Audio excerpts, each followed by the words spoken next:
Muchas gracias. Vamos con la fase de las preguntas. Si ustedes tienen alguna interrogante para el profesor Tamayo, por favor, yo me dirigiré a sus lugares para que la formulen a la brevedad posible, para que podamos entablar un diálogo que siempre es importante en este tipo de eventos. Interrogantes. A ver. Buenos días. Cuando usted hablaba de relaciones de alianza de trono y altar, ¿cuál sería un ejemplo en la actualidad de una alianza de ese tipo? ¿De alianza buena o alianza mala? Ambas. No sé si quizás sería mejor agrupar las preguntas, porque el peligro que podamos tener o que tenga yo es que dé la respuesta haciendo otra conferencia y acaso les privaría de esa libertad de expresión de la que he hablado y acaso sería bueno, ¿no? Si les parece ir acumulando, primero tomamos un bloque de preguntas y luego yo voy contestando. Excelente. Perdone, la pregunta era ¿qué tipo de...? Un ejemplo en la actualidad de una alianza trono y altar.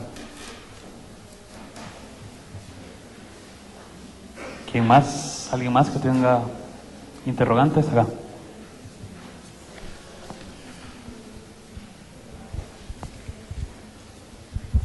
Bueno, yo tengo dos preguntas, profesor. Una, ¿cómo conciliar el tema de la interculturalidad, ¿verdad?, con el tema de el respeto a los derechos humanos de las mujeres? Porque muchas veces a las feministas se nos acusa de que irrespetamos la cultura de ciertos pueblos, de ciertos países, ¿verdad?, en donde a las mujeres se les someten debido a prácticas culturales o a tradiciones milenarias, ¿verdad?, de esas culturas, digamos, a diversas formas de violencia. Y concretamente el tema, por ejemplo, de la ablación, ¿verdad?, en ciertas culturas o sociedades africanas, o el tema del uso del velo, la obligación de usar el velo, la burka en otros, ¿verdad? Entonces son ciertas formas de violencia simbólica, ¿verdad?, en las culturas. Entonces comprendemos esto de la interculturalidad, pero ¿cómo evitamos que bajo ese tema de la interculturalidad se utilice como un pretexto para volver la mirada a otro lado y no ver las graves violaciones a los derechos humanos de las mujeres? Esa es la primera pregunta. Y mi segunda pregunta es bien concreta, bien específica. En ese tema de la otra teología con enfoque de género, ¿qué cree usted que debería ser la reflexión o las líneas de reflexión teológica sobre ese delicado tema de la interrupción del aborto, de la interrupción del embarazo? En El Salvador, por ejemplo, en ese momento hay muchas mujeres que están purgando condenas de hasta 30 años de prisión por haberse practicado un aborto, ya sea porque fue espontáneo o porque fue voluntario.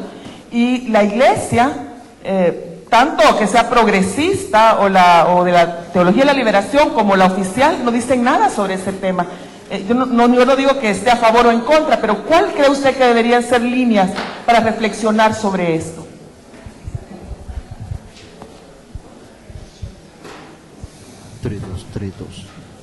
Profesor, yo quiero hacerle una pregunta que me ha buido durante muchos años. Cuando aquí en El Salvador y en San Salvador precisamente estuvieron en su apogeo las comunidades eclesiales de base, yo pertenecía a una de ellas.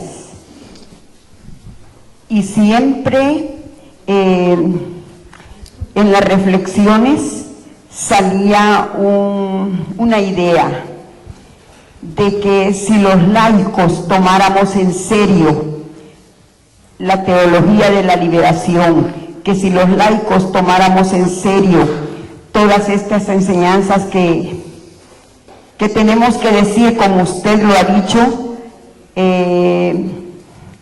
que fue hasta en ese tiempo, pues después del Concilio Vaticano II y sobre todo después de Medellín, empezamos a empezar a oír hablar del verdadero Jesús de Nazaret.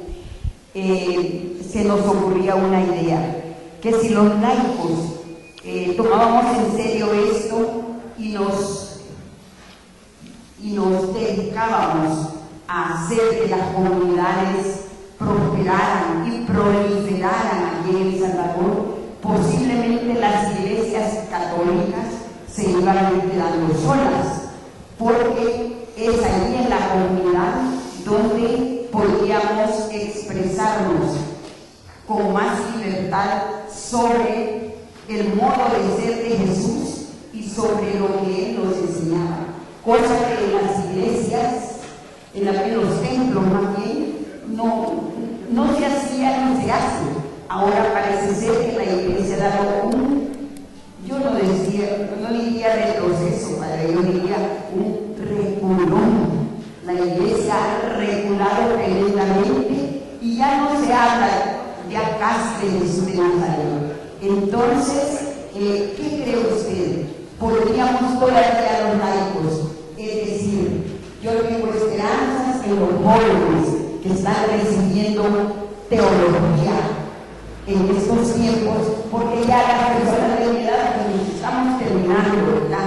Y quizás seríamos las que alimentamos por lo menos, no por sabiduría, sino que por experiencia, lo que vimos de Monseñor Romero, lo que vimos de Río Grande, de Rafael Palacios, y entonces quizá poco podríamos aportar, pero los jóvenes, yo invito a los jóvenes a que a pesar de que escuchen que la teología, estudiar la teología es arriesgado, que no promete dinero, que no promete poder, que no promete fama, sino que promete pues un poco de inestabilidad, digamos, económica, social y en muchos ámbitos, pero que se enamoraran de esa teología para que tuviéramos ustedes y lo poquito que nos quede a los mayores empujar la cosa y cambiando ese mundo, que quizá es posible a la día si logramos poner en práctica la teología de la liberación, que no es más que la teología que nos vino a enseñar Jesús de Nazaret, que la teología de la liberación está basada más que en las enseñanzas de Jesús. Entonces, además de ser una pregunta para profesor, es también una invitación a los jóvenes.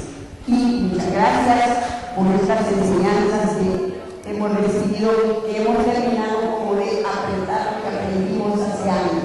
Muchas gracias. Muchas gracias. Sí. Muy bien, muy bien. Muchas gracias por las 4 preguntas. No, luego hay otro.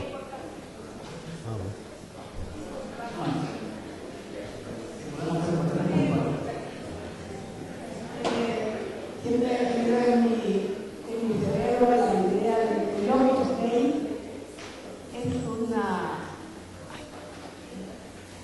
es como le dicen a estas iglesias que no son iglesias, es una secta metida en la iglesia. Yo eso lo he expresado hasta aún en medios de comunicación. Siempre lo digo y creo que no me he equivocado, porque realmente la penalización absoluta del aborto estuvo en manos de los grupos de poder del Opus Dei, que claramente pues están en los gabinetes. Y bueno, aquí el arzobispo es del Opus Dei, el que pasó era del Opus Dei, Benedicto XVI, Joseph Ratzinger es del Opus Dei. Entonces... yo no, cuidado, porque por ese camino... Sí, pero sí es bien importante, porque esa es una secta, para mí es una secta, porque no deja caminar a las personas y especialmente a las mujeres, porque mantiene un patriarcalismo puro. Muchas gracias. Vamos con una pregunta más, luego... No veo a la persona que está preguntando. Ah, sí. Ese sería uno. Y la segunda pregunta es que me ha parecido como una cierta contradicción, que nos aclare, porque en el reto número 8 nos hablaba de que la teología tiene que estar abierta a los avances científicos, técnicos, que tradicionalmente no lo ha estado. Y sin embargo, al inicio nos ha dicho que la teología tiene que ubicarse en una actitud crítica ante esta actitud colonizadora, el desarrollo, que la palabra desarrollo tiene muchos bemoles. Entonces, siento yo que hay que matizar, estar acordes con todo lo que es desarrollo, entre comillas, y no que el desarrollo es lo que destruye nuestra naturaleza y nuestros pueblos pobres.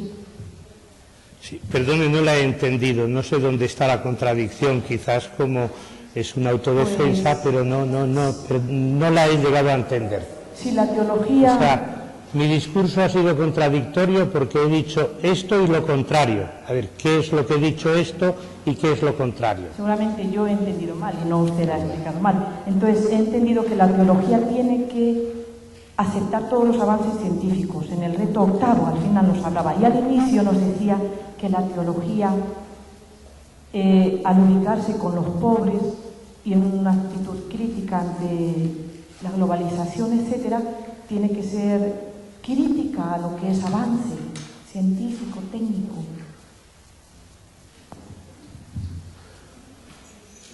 Hay otra pregunta por ahí.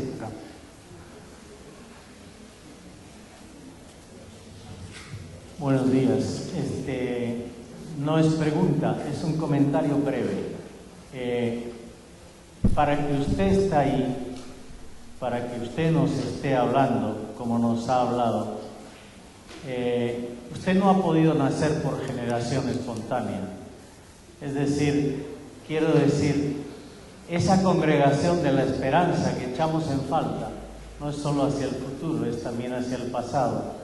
Y yo creo que siempre hubo en la Iglesia teólogos marginales, ¿verdad?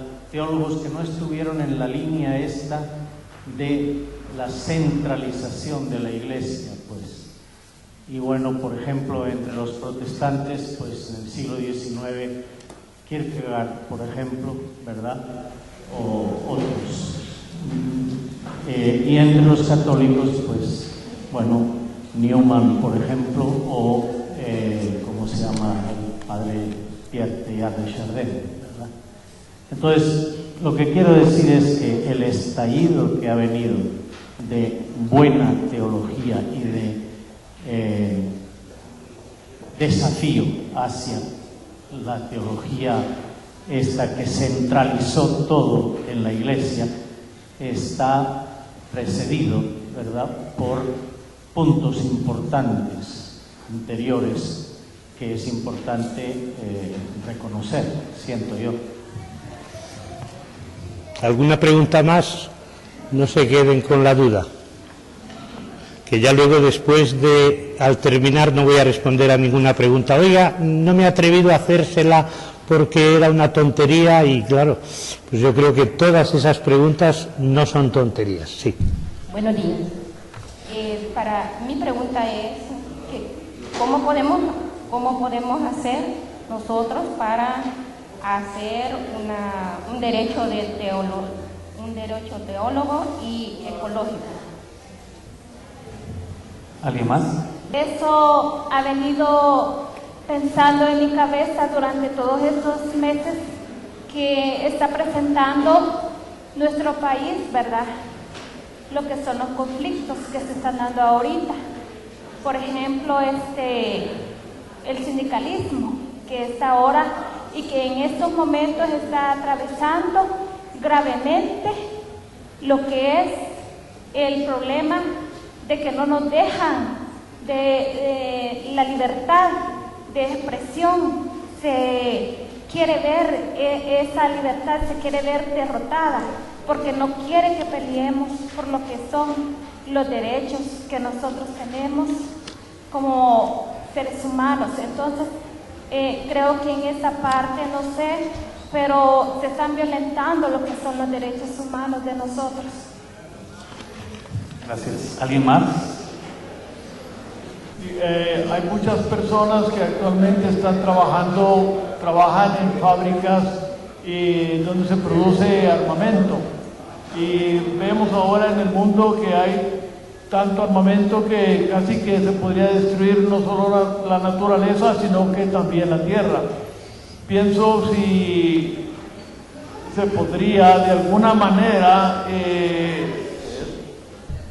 cristianamente hablando, incitar a estos cristianos que están trabajando en estas fábricas de armamento o de producción de, por ejemplo, lo que hace Monsanto con sus semillas mejoradas y todas esas cosas, incitar que ya no trabajen y ya no aporten su sabiduría y sus conocimientos a estas empresas.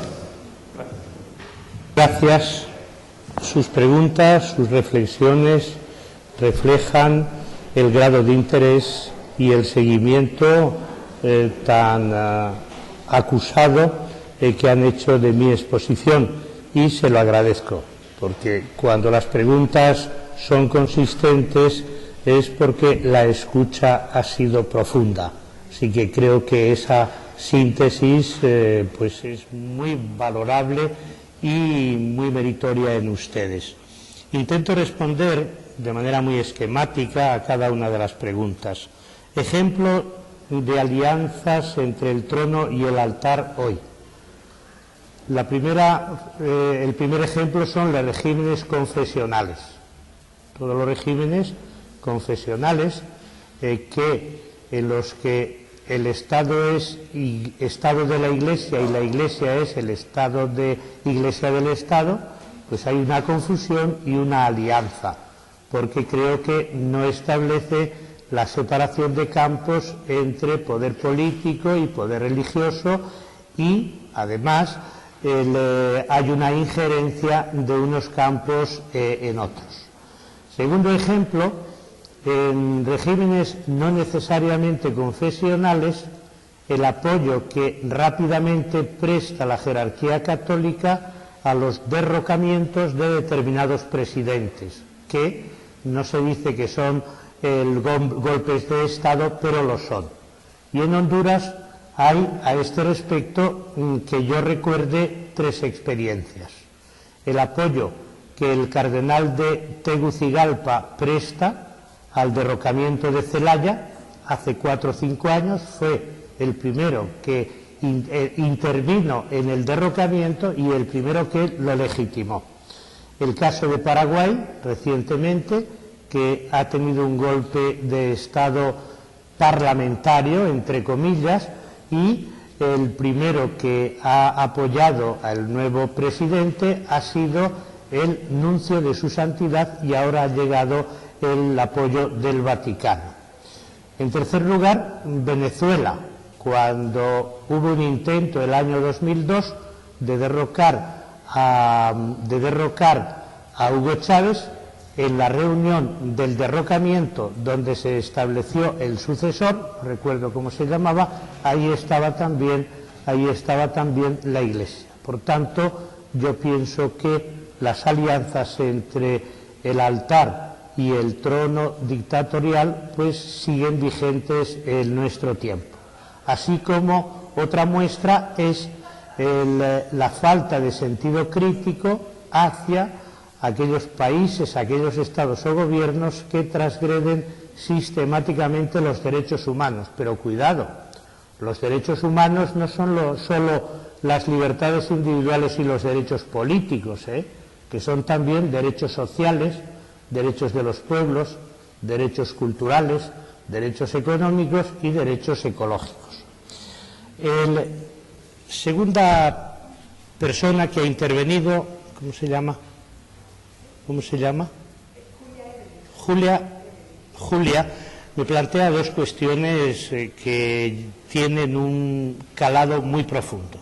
¿Cómo compaginar la interculturalidad con el respeto a los derechos humanos en las diferentes tradiciones culturales y religiosas donde determinadas prácticas parece que transgreden esos derechos humanos? Hay que respetar esas prácticas. Si no se respetan, no se es intercultural. Creo que es un tema de fondo al que hay que responder adecuadamente, ¿no? Yo creo que se puede afirmar lo siguiente. Primero, que todas las culturas tienen sus patologías, y las patologías y enfermedades de las culturas no hay por qué aceptarlas ni asumirlas, sino que esas patologías tienen que curarse dentro y tienen que ser criticadas también desde fuera. Pero cuidado, todas las culturas, todas las religiones, porque generalmente nos fijamos en las patologías de otras culturas y otras religiones y nuestras patologías las consideramos avances, méritos y progreso. Por tanto, yo creo que en eso hay que ser primero autocríticos y luego ser críticos, ¿no? Eso primero. Segundo, determinadas prácticas que usted ha citado y que se vinculan directamente con el Islam, como es la ablación del clítoris, no son musulmanas. Usted no encontrará un solo texto en el Corán que defienda o justifique la ablación del clítoris. Esas son prácticas tradicionales que se aplican, por ejemplo, en Nigeria, se aplican indistintamente entre judíos, cristianos y musulmanes. Pero, como digo, no son prácticas religiosas, no pertenecen a la ética o a la naturaleza, no son prescripciones que emanan de ningún texto sagrado fundante. Por tanto, yo creo que hay que desvincular esas prácticas de las religiones, ¿no? Pues lo mismo que otra cosa muy distinta es la interpretación que los líderes religiosos den de esas prácticas. Eso es lo mismo que si usted me dice, pues es que la pena de muerte es cristiana. Joder, pues dices, bueno, que la pena de muerte es cristiana. ¿Cómo se explica eso? Dice, pues sí, escuche. Sí, porque el catecismo de la Iglesia Católica dice que en determinadas situaciones está justificada la pena de muerte. Pero eso es una patología que nada tiene que ver con el cristianismo y es un planteamiento total jurídico desviado de la práctica originaria de Jesús y de la tradición de la Iglesia que defienden la vida. Tercera respuesta a su pregunta. Usted ha dicho o se ha referido a dos prácticas que creo que no están al mismo nivel. Ha dicho la ablación del clítoris, que eso es una práctica atentatoria contra la integridad física de la persona, contra su derecho a ser feliz, contra su derecho al placer, y usted ha citado un segundo caso, interpreto que no lo ha puesto al mismo nivel, que es, y si lo ha puesto ahí es donde yo no estaría de acuerdo, que es el uso del velo y del burka, interpreto que es dentro del Islam. No se pueden comparar las dos prácticas. Me parece que una comparación o una identificación incluyendo las dos en el mismo saco, que decimos en España, no sería correcto y científicamente yo no lo puedo aceptar, ¿no? Sobre el velo, ¿qué decir? Dos cosas. Primero, el velo no es un imperativo y una prescripción coránica, sino que es nada más una invitación. ¿Para qué?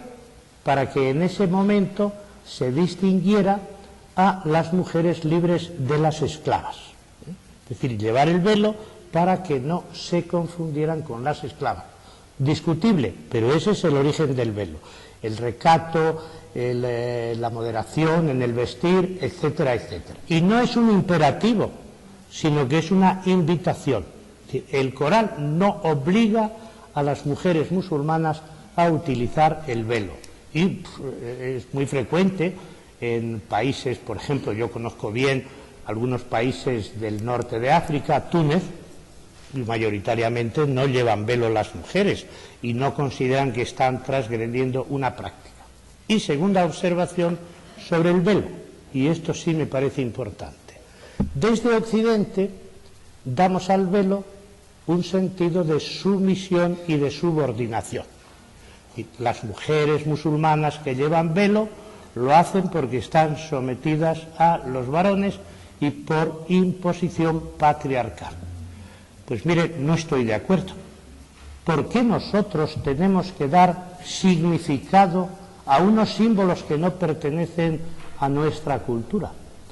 Las mujeres que iban con velo a la iglesia en mi tierra, en mi zona rural, hasta el día de hoy, son mujeres que lo llevan porque están sometidas. ¿Y por qué? ¿Por qué tenemos nosotros que dar una interpretación restrictiva de unos símbolos que en otra cultura pueden tener otro significado?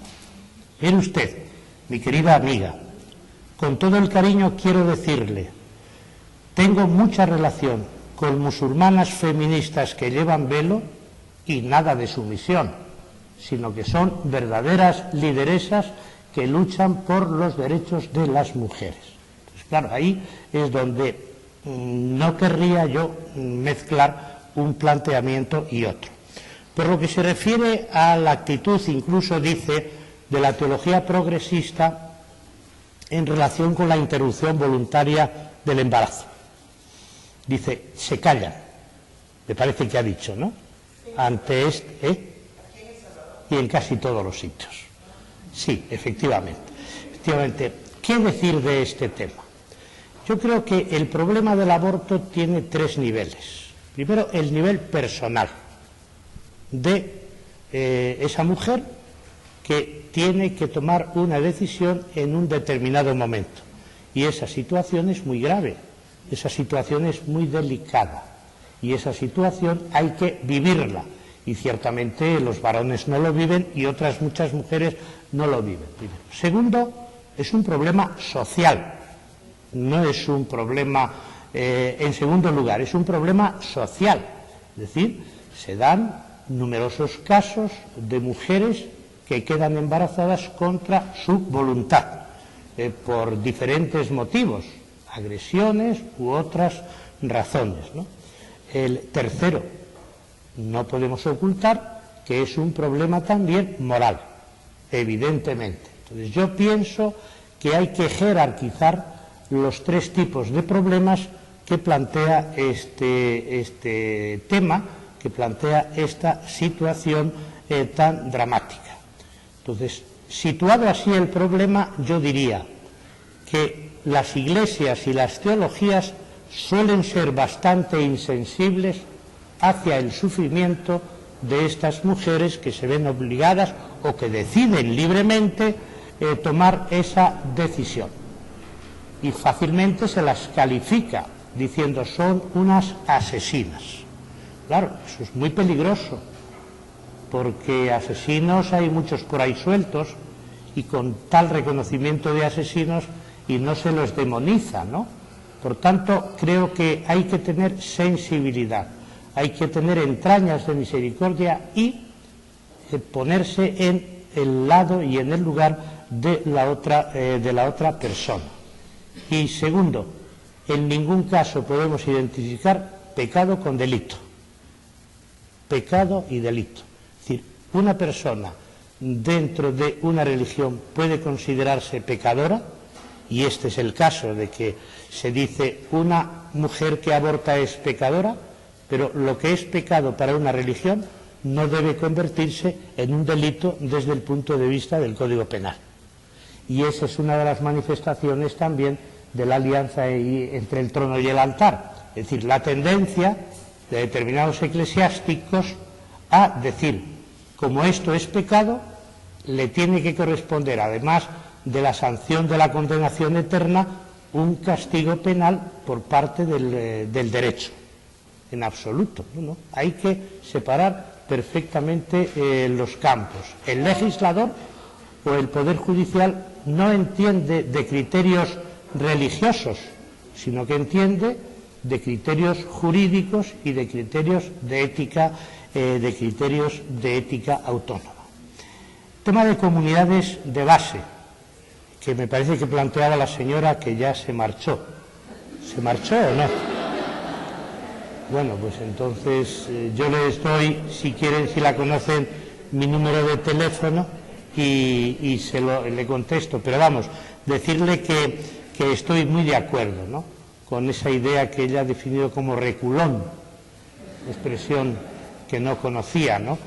Nosotros hablamos generalmente de involución. No sé si es una palabra que se correspondería. ¿Se corresponde reculón con involución o no? Pues entonces no puedo responder. No puedo responder. Sí, pero estoy muy de acuerdo. Estoy muy de acuerdo con que el renacimiento de las comunidades de base tiene que ser tarea de los líderes laicos. A los sacerdotes no les interesa mucho que surjan comunidades de base, porque pierden poder, pierden control y porque pierden otras cosas que no quiero decir dependiendo de sus intereses económicos, ¿no? Pero por eso creo que el renacer de las comunidades de base es obra de los laicos, y o los laicos las llevan adelante o las comunidades de base van a morir, ciertamente. Opus Dei, una secta dentro de la Iglesia. No voy a hacer ningún juicio, porque bastantes problemas me ha creado ya mis críticas al Opus Dei, que han llegado hasta el Vaticano y no han sido especialmente generosos en el trato conmigo.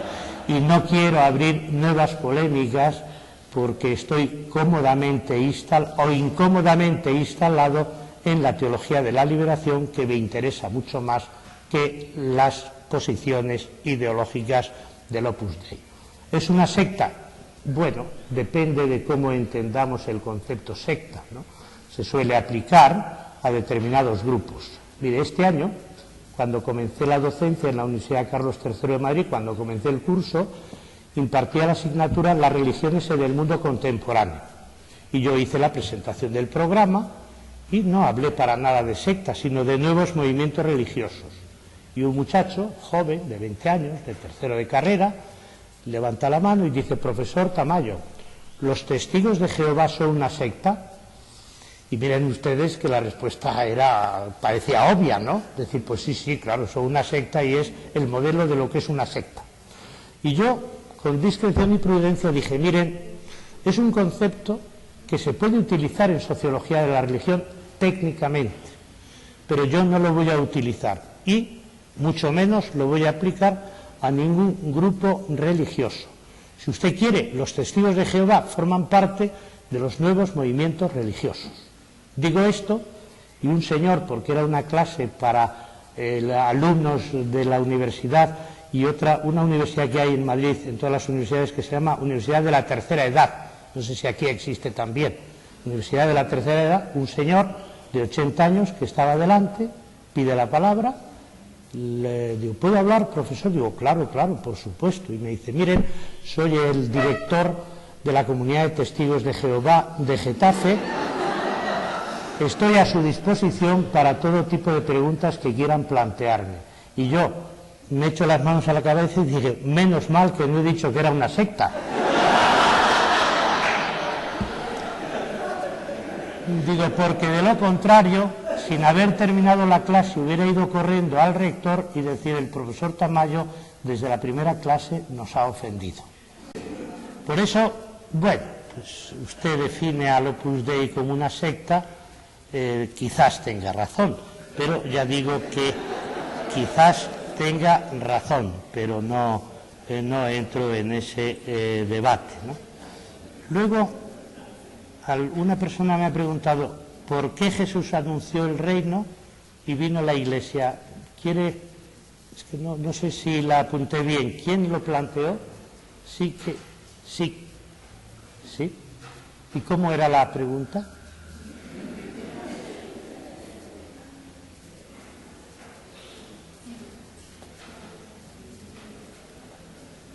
Sí. Bueno, ya me canso de estar sentado, me voy a poner de pie y levanto la voz porque tengo el micrófono incorporado.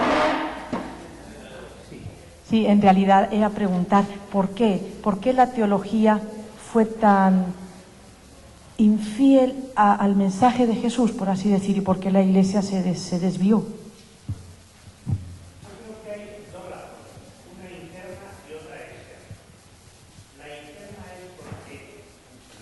La interna es porque de la organización de la Iglesia y del poder se apropia el clero.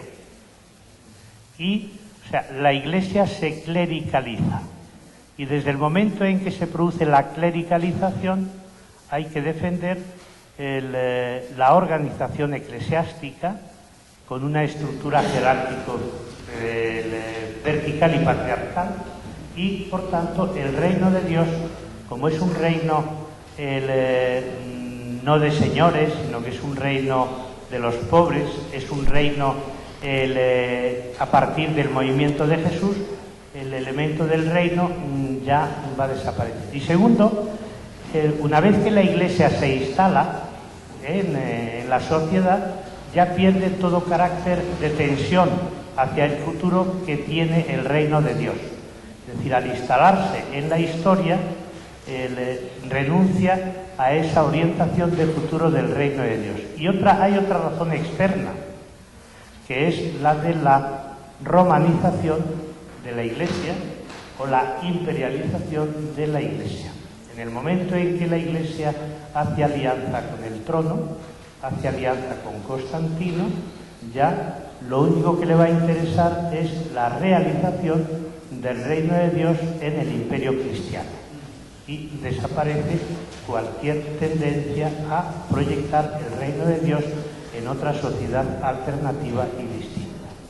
Permítame que le matice, le corrija discretamente y con toda prudencia en la contradicción que usted dice ha percibido en mi interpretación. Luego, cuando ha dicho por segunda vez, cuando se ha expresado por segunda vez, ya ha matizado un poquito más y ha dicho, me parece, quizás no le haya entendido. Eso es más suave. Pero aún así todo, tengo que hacerle una corrección fraterna con todo el respeto. Yo he dicho, y creo que reproduzco literalmente lo que he dicho, es que la actitud de la Iglesia no tiene que ser, de la teología no tiene que ser condenatoria de los avances científicos, como lo fue en los siglos pasados, sino que tiene que ser, y creo que es decir lo que dije casi literalmente. Primero, estar abierta a los avances científicos. Segundo, reconocer su ignorancia en muchos casos sobre el tema. Tercero, dialogar con la ciencia. Y cuarto, criticar esos avances científicos cuando no respetan la dignidad y la igualdad de los seres humanos y cuando esos avances tienen beneficios solo para los sectores acomodados y no para los sectores populares. Eso es estrictamente lo que yo he dicho de la relación entre teología y ciencia. No sé si de esta manera supera usted ese parecer de duda al respecto. Luego el compañero ha hablado de que en la historia ha habido teólogos marginales y que yo estoy aquí sentado por los teólogos marginales de la historia. Evidentemente, yo creo que no. Estoy aquí por amistad, con muchos colegas de esta universidad y por sintonía. Pero bueno, concedámosle a usted que yo estoy aquí por la existencia de otros teólogos marginales, que es verdad, pero lo he dicho implícitamente, he dicho salvadas excepciones que confirman la regla general. Por tanto, muy de acuerdo con usted, salvo en un punto, de colocar entre los teólogos marginales nada menos que al cardenal Newman. Un cardenal, perdonen queridos amigos y amigas, nunca es un teólogo marginal, sino que es un príncipe de la Iglesia. Por tanto, yo estaría de acuerdo con usted si excluyéramos de los teólogos marginales al cardenal Newman, porque usted sabe lo que pasó, era anglicano, se convierte al catolicismo y enseguida es nombrado cardenal. Claro. Pero vamos, en lo demás ningún problema. Luego me han hecho algunas preguntas sobre derechos humanos y sindicalismo. Claro, las aplican a este país y yo no conozco cómo funcionan los sindicatos, ni cuáles son los problemas que tienen, ni cuáles son sus reivindicaciones. Por tanto, no es que no quiera contestar, sino que prudentemente, para no meter la pata, se dice aquí también meter la pata, prefiero no responder, ¿no? Y aquí pues pondría punto final, porque claro, ya llevamos 2 horas y recuerdo que en mi tiempo de estudiante, como muchos y muchas de ustedes, hacíamos una tipología de profesores en 4 clases. Digamos, hay profesores que dicen todo lo que saben, Hay profesores que dicen menos de lo que saben. Hay profesores que dicen más de lo que saben y hay profesores que no saben lo que dicen. A partir de este momento quiero que se queden con el buen sabor de boca de este diálogo y un abrazo muy fuerte a todos y a todas.